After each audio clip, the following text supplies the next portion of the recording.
చంద్రబాబు నాయుడు వచ్చినాక మాకు ఇవాళ ఏం మేలు జరిగింది? మాకు ఏం ఒక్క మేలు జరగదా? మాకు మేము రైతు అన్నోడు కుంపు అయిపోయాం.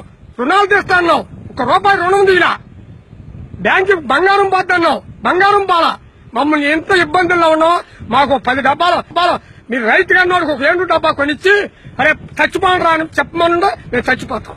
అంత మీద మేము చేసేది ఏమీ లేదు. ఇక ప్రతి రైతును ఆలోచించి రైతుకి ఏ అవకాశం లేకపోతే మీరు ఒక 7 డబ్బా మాకు ఇస్తే మేము భార్యాభర్తలు పిల్లలు మేము చచ్చిపోతాం. ఇక అంతకన్నా మేము చేసేది ఏమీ లేదు. ఇక అది మీ దయ. అది ఇక అంతకన్నా మేము అంత బాధపడి మేము చెప్పుకుంటున్నాం. మేము అంత మించి ఇంకోటి చెప్పుకునేది కాదు.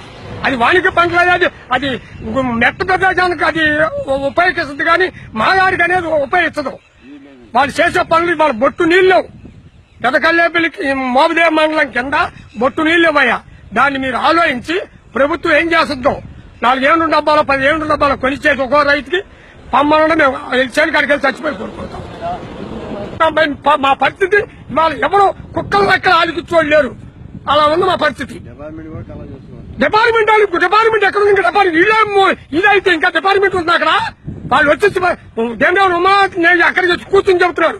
ముద్దప్రసాద్ గారు మా ఏరియా మొత్తం నీరు ఉన్నాయని ఆయన ఎక్కడ నీరు ఉందో రమ్మని చివరికి ఒకసారి చివరికి వచ్చి చూస్తే నీరు ఉన్నది లేని ఆయనకి తెలుస్తుంది. బిడ్డలో తెలుస్తుంది, తల్లిదండ్రులు ఏంటో తెలుస్తుంది ఆయనకి. ఏసీలో కూర్చొని నువ్వు మాట్లాడుకుని సరిపడ్డా.